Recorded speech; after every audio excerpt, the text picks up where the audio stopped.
All right, guys, so I have a really crazy, really massive story to bring to you today. Wooloo reached out to me. He said, hey, we got a really crazy story that we're working on. We need to try and get this one out quick. So this story involves a lot of different massive characters and a lot of massive personalities in the League of Legends scene. We now know where for the next split that Perkz and Jankos are going to be playing, and they're actually going to be playing together. This is massive. This also includes I Will Dominate. This involves Yamato Cannon.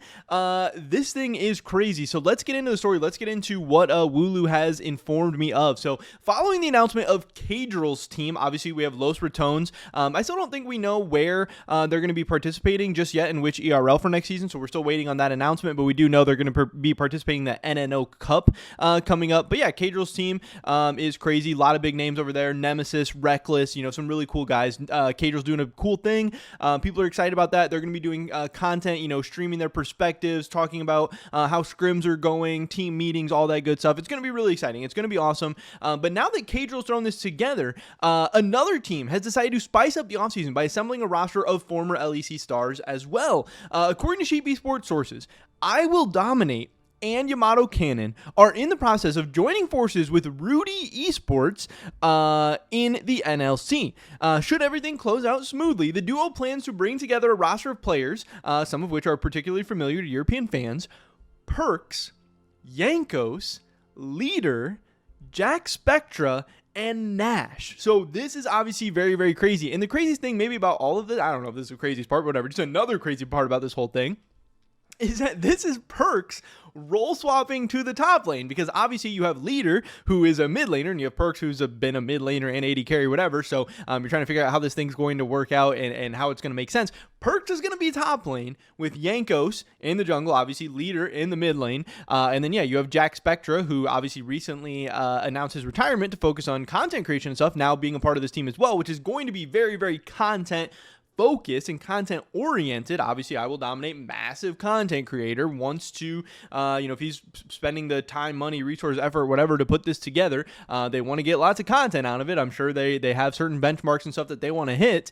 So yeah, this is insane. So some of the more details and stuff here that Wooloo did send to me. While assembling a highly competitive roster for the NLC on paper with Yamato stepping in as head coach, the team's primary focus will be on streaming and content creation. This approach aligns with Jack Spectra's October announcement of his retirement to prioritize content, citing a lack of passion for traditional competition and likely limited opportunities in the LEC. Unlike conventional professional teams, which leave little room for side pursuits, this project offers players the flexibility to juggle other endeavors alongside occasional scrims and official matches. On Monday, Riot Games revealed a new rule permitting ERL teams and players would be able to stream their in-game perspectives. This change, largely influenced by Kadrill's team, Los Ratones, opens the door for projects like this to blend competitive play with a strong focus on content, which I think is awesome. I think that's very, very cool because even when right now, we're seeing the ERLs implement stuff like salary caps or, handshake agreement, salary caps, whatever, where salaries are going down a little bit, giving these players potentially some ways to make some more money by being able to stream and create content, whatever, also makes your ERLs more sustainable because more players actually have the option to go down to ERLs and still make a livable wage or a wage that's going to support their lifestyle or a wage that they're happy with. But also, this big content creation is also going to be great for the landscape, because one thing about esports content and League of Legends esports content and League of Legends content in general over the past couple of years is people said it has gotten a little bit stale.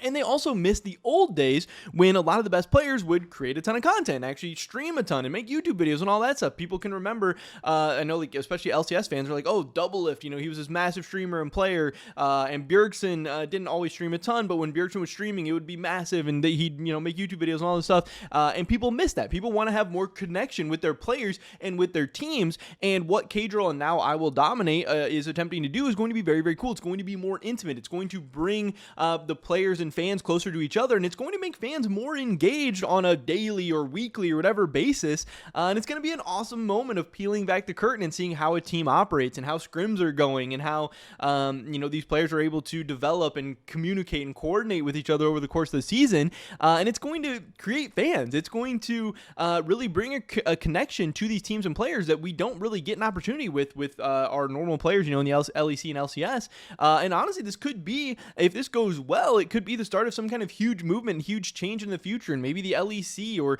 tier 1 leagues will find a way to implement stuff like this on a smaller scale or something like that. I don't know. It's going to be crazy, but anyway, moving on a little bit, in a surprising twist, Perkz obviously is preparing to take on a third competitive role, this time transitioning to the top lane. While Wunder was initially the team's top choice for the position, he ultimately declined. However, this doesn't mean Perkz was a fallback option. The former mid laner was a part of the roster plans from the beginning, but chose to role swap to top when the opportunity arose after Wunder's decision.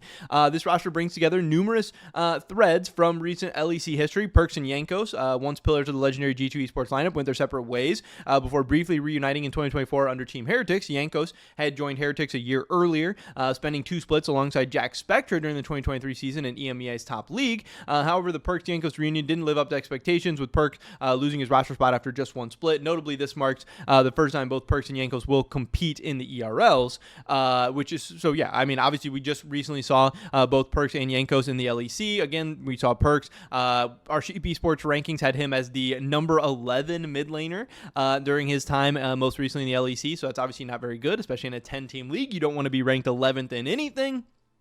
But now with Perkz role swapping up to the top lane, this is going to present a question of, does Perkz want to try and make some kind of return to the LEC as a top laner? Is he just doing this because he thinks it's for the best of the team? Is he just doing it because he wants a new challenge? I don't know. It's going to be interesting to see why Perkz is doing this, what his motivations are, and again, if he is actually even trying to get back to the LEC, or if he's just doing this to create some content and maybe wants to start transitioning more into, streaming, content creation, all that stuff. I don't know. Obviously, he's a guy who has streamed a decent amount in the past. And then obviously Jankos, who we most recently saw in the LEC as well. Our Sheep Esports rankings had him as the number 7 jungler in the LEC during his most recent time. So obviously Perkz and Jankos haven't necessarily been in their best form as of late, but now the NLC is going to be a nice little step down in competition. But it's also going to depend how seriously these players and this team altogether takes it. Obviously they are really focused on content creation. We know that's something very big and very important for Jankos, something he really cares about. He did say after he left G2, he has noticed his streaming numbers, taking a little bit of a drop off, and that is scary for him, and that is meaningful, and that is impactful, because streaming is, his post playing career option and opportunity. So he wants to still be able to keep his streaming career alive and thriving and growing and making money, because it is what he sees, obviously, once this thing is all over, once he is done playing competitively. So that'll be interesting to see how that works out. We also have a little bit more information about Jack Spectre. Obviously, Jack Spectre, widely regarded as one of the top 80 carries on the ERL circuit, rose to prominence by winning the European Masters in summer 2022 with Heretics. Most recently, he enjoyed a stellar year in the Super League with Heretics Academy team, securing victories in both splits of the 2024 season. Leader, meanwhile, was also has history in the LEC, first with Vitality, then Astralis. He's the only member of the 4 former LEC players who hasn't previously played alongside any of the new teammates, so he's kind of the new piece here. After Astralis sold their LEC slot to Carmine Corp, Leader found himself without a team and sat out the 2024 season despite excelling in solo queue. For Leader, like his 3 well-known teammates, this move to Ruddy Esports represents a fresh start, one that fans are sure to follow closely. Less well-known than the rest of the roster, Nash is the only player who has previously competed for Ruddy Esports back in spring of 2023 when he finished 4th in the league. This time his ambitions appear to be significantly higher. So, like I said, this is some absolutely banger news. This is huge. This is crazy. I will dominate, trying to rival what Kadril's doing over with Los Ratones now with his own team. Again, I don't know if Los Ratones is going to end up in the NLC as well. That'd be crazy. We get to see these teams go head-to-head with all their content stuff. But, yeah, super, super interesting stuff. We now know where Jankos and Perkz are set to play in this upcoming split. I don't know if this team's going to last a split the whole year, whatever. Obviously, Jankos, I'm sure, would like to try and make it back to the LEC if he possibly could. Maybe Perkz, maybe Leader, some of these guys will as well. Maybe this thing goes so well and everybody makes so much money and everybody's popping off that they want to stick together for longer. I don't know. It's going to be really insane. But either way, this was some very, very unexpected news that I was not ready for, and I'm really excited to bring to you guys. But also, just want to mention real quick, we do, of course, have the Holy by Sheep Esports giveaway going on right now, where somebody is going to win a year's supply of Holy Drink, which is awesome. All you got to do is use the discount code SE5 or SE10. I believe you have to use that before December 6th, so you still have plenty of time. Go order some Holy right now. SE5 is going to get you €5 off your first order. SE10 is going to get you 10% off your entire basket. First link in the description below. Holy, great tasting energy drinks that are also healthier in the competition, so take advantage of those discount codes today. Hopefully catch you guys in the next one. Until then. Peace.